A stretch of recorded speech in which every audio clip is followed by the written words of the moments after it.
Hey, video ini merupakan sebuah contoh konsep atau mockup atau purwarupa untuk sebuah acara serial di internet. Konsepnya dari studio Amarana, otak kreatif yang ada di balik jalan-jalan men dan pohon penghujan. Oke, semoga kalian senang. Amin.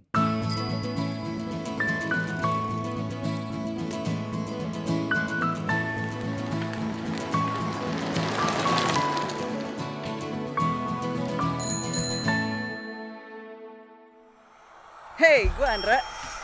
Dan gue Disti. Dan kita adalah Pemburu Dongeng. Seharusnya kayak ada grafis gitu sih di sini. Iya, tapi kita belum punya budget. Ya, kayak gini. Oke lah ya. Oke, bagi yang belum tahu, gue sama Andra bercita-cita untuk ngumpulin seluruh cerita rakyat dari segala penjuru Nusantara. Kenapa cerita rakyat, Dis? Satu, cerita rakyat itu rentan hilang dimakan waktu. Soalnya banyak cerita, dongeng, legenda yang hanya tersedia dalam bentuk lisan. Dua, cerita rakyat itu memberikan gambaran tentang suatu identitas masyarakat, pola pikir, sejarah, dan kepercayaan. Semua bisa ada di dalam cerita-cerita itu. Yes, identitas itu penting banget supaya kita bisa Berdiri di kaki sendiri. Ya kan, Dra? Dra? Mau mana? Hey Des, lagi nyari gue ya? Sorry, gue lagi di Bajo Mola, sebuah kampung orang Bajo yang ada di Wakatobi. Di sini kita bisa lihat kehidupan orang Bajo yang sudah menetap di Pulau Wangi-Wangi. Tempatnya kayak Venice gitu deh, ada kanal-kanalnya, terus ada rumah tancapnya juga. Bagus banget. Wow. Kalau di sana, kok nggak ngajak-ngajak gue? Kan gue juga mau jalan-jalan. Jadi, untuk memburu dongeng-dongeng ini, kita perlu menjelajah Nusantara. Banyak banget kebudayaan dan cerita rakyat yang sudah pernah diangkat oleh berbagai media. Namun, sebenarnya masih banyak kesempatan untuk menggali cerita rakyat Indonesia yang masih otentik dan belum terjamah oleh media massa. Nah, untuk menemukannya, kita harus benar-benar tinggal bersama masyarakat lokal, ikut kegiatan-kegiatan mereka, menghidupi hidup mereka dengan harapan bisa mengerti dunia mereka. Dunia yang melahirkan cerita-cerita rakyat mereka sendiri. Ya contohnya ya seperti orang-orang Bajo ini. Suku Bajo adalah suku laut yang sesungguhnya. Artinya kalau mau mengenal mereka, kita harus Oke, kita sekarang mau melaut. Alright. Itu dibawa melaut. Hari ini gue minta dibawa Pak Rusman dan Pak Mukmin untuk ikut memancing bersama para nelayan Bajo di tengah laut. Wow, ini keren banget bro sis. Gue baru tahu nih, ternyata ada banyak sekali cara memancing. Ada yang memakai rompong dan ada yang pakai panah.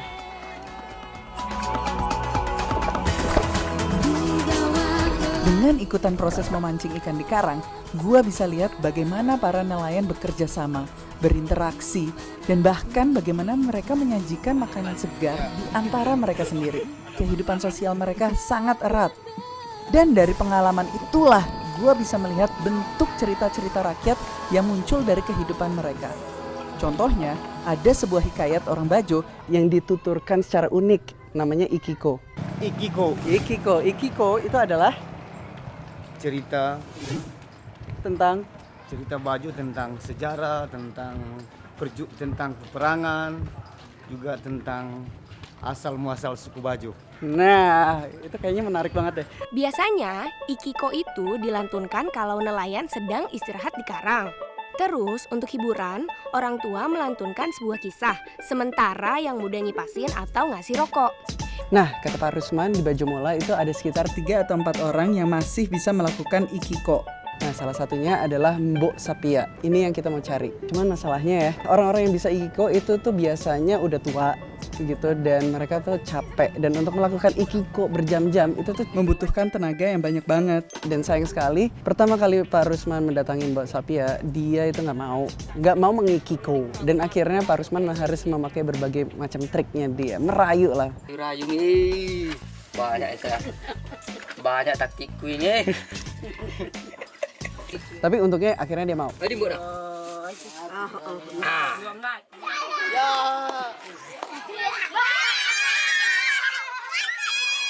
Pada masa kini, kakek nenek yang melakukan Ikiko biasanya hanya mau berikiko setelah maghrib, seusai para kalong keluar dari sarangnya. Dan dalam gelapnya Bajo Mola, gue dibawa Pak Rusman menuju ke rumah Mbok Sapia, di mana keluarganya sudah menunggu. Kata mereka, Mbok Sapia sudah lama sekali tidak berikiko. Terakhir kali tahun 2002. Dan kenapa semua ini penting? Karena ikiko itu tuh udah hampir punah, men. Ya, yang saya sayangkan sebagai generasi muda bahwa ikiko ini kurang lebih 2 tahun lagi akan punah. Loh, kenapa? Nah, karena sudah tidak ada lagi yang tahu tentang alur ikiko. Anak-anak mudanya? Ya, anak mudanya sudah bisa dikatakan bahwa tidak ada yang tahu. Oh. Tidak. Oke, 1, 2, 3, action. Oke, kalian, halo. Kalian ada yang tahu namanya ikiko nggak? Tidak. Ikiko tahu nggak? Kiko dimakan.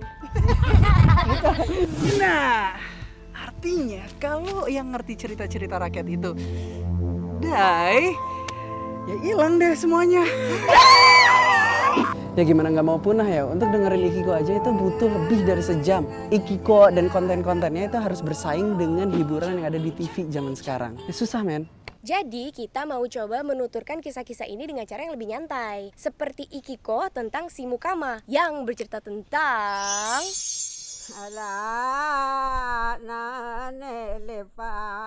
seorang pemuda Bajo yang akan menunjukkan kedewasaannya dengan berlayar sendiri ke laut. Perahu kecilnya yang bernama Lepa sudah menunggu di bawah tangga rumahnya. Saat ia berlayar, ia bernyanyi, "Musai, musai, lepa di busai." Yang artinya, dayung, dayung, perahu di dayung. Namun, kedamaian itu tiba-tiba terganggu oleh sebuah badai. Si Mukama menghadang gelombang-gelombang besar dan akhirnya Lepa terbalik dan si Mukama hanyut terbawa arus. Teman-teman di kampungnya pun mencari si Mukama. Berhari-hari mereka tidak menemukan jejaknya. Namun tiba-tiba mereka melihat ikan-ikan mati yang mengapung di air. Ikan-ikan itu mengarahkan mereka ke sebuah taman karang.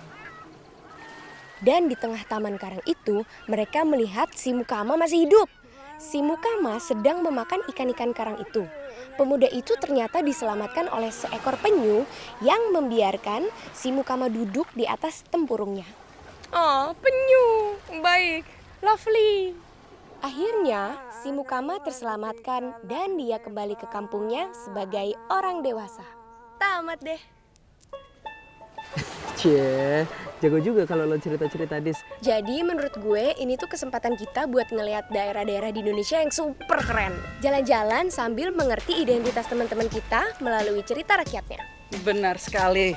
Banyak loh yang bisa kita jelajah. Bukan cuma jelajah kota-kota besar, tapi kita juga bisa ke pedalaman atau ikutan pesta rakyat atau sekedar ikutan acara keluarga yang kecil gitu. Karena semuanya pasti punya cerita di baliknya. Jadi berikutnya gue bisa ikut Londra. Markemon? Mari Kita Kemon! Iya, seharusnya sini ada kayak grafis gitu deh. Tapi belum ada budget. Kalau suka dengan video ini, tolong bagikan ke teman-teman ya.